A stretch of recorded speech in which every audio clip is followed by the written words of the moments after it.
બાજરીનો રોટલો આ મીઠા પાણી ખારવાની છે. પાણી નાખીને થોડું થોડું આમ ચોળવાનું. જેટલું ચોળીએ ને એટલો મીઠો રોટલો થાય. જેટલું આપણે મસળ કરીએ ને એટલો મીઠો રોટલો થાય. તો મિત્રો, નાના છોકરીઓને ના આવડતો હોય તો આ રોટલો જોઈને તમે બનાવજો, તો આવડી જશે તમને. સાઈડમાં બળતું કરી જવાનું, રોટલો ચઢવી જવાનો, બધું ધ્યાન રાખવું પડે છે રોટલામાં. ચૂલા પર રોટલા બનાવો? ચૂલા પર રોટલા બનાવવાના તો બહુ મીઠા લાગે. ચૂલા પરનું રોટલું બહુ સરસ હોય છે, સ્વાદમાં પણ સારું લાગે છે. બીજું શું બનાવ્યું?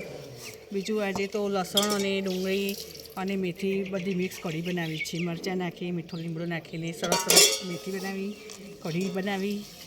હા, અને કઢીની રોટલા અને અંદર ઘી નાખીને ખાવાની બહુ મજા આવે છે. બાજરીનો રોટલો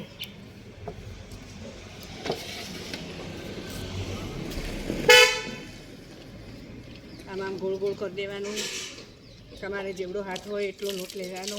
નાનો કરવો હોય તો એ, મોટો કરવો હોય તો જે પ્રમાણે કરવો હોય એ પ્રમાણે આવી રીતના આમ કરીને પછી મસ્ત બનાવી દેવાનું. મિત્રો, તમે જોવો છો બાજુમાં મારો બીજો રોટલો પણ ચડે છે સાઈડમાં, તો એ પણ ચાલુ રાખી. બળતું પણ કરવાનું સાથે સાથે.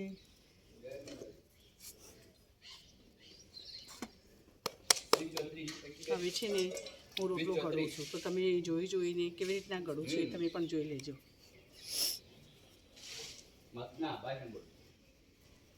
અલગ અલગ હોય સ્ટાઇલ બધાને ઘડવાની. મારી આ સ્ટાઇલ છે. પછી આ કિનારે તૂટી ગયું હોય ને તો પાણીથી સરખી કરી દેવાની, પછી ઘડવાની શરૂઆત કરવાની.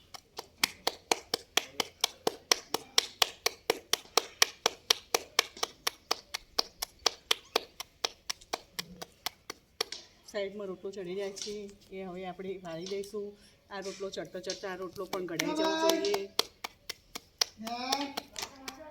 તો આજે કઢી રોટલો અને અંદર ઘી નાખીને ખાવાની બહુ જ મજા આવશે.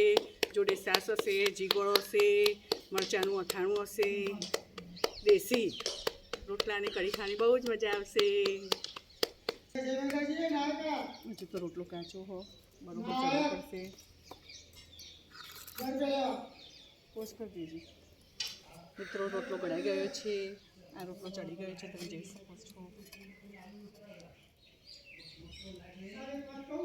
2 રોટલા મારા તૈયાર થઈ ગયા છે.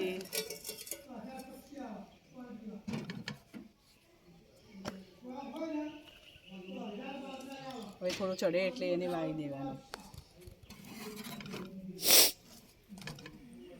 હવે એન્ડિંગમાં કંઈક બોલવું પડે. હાસ તો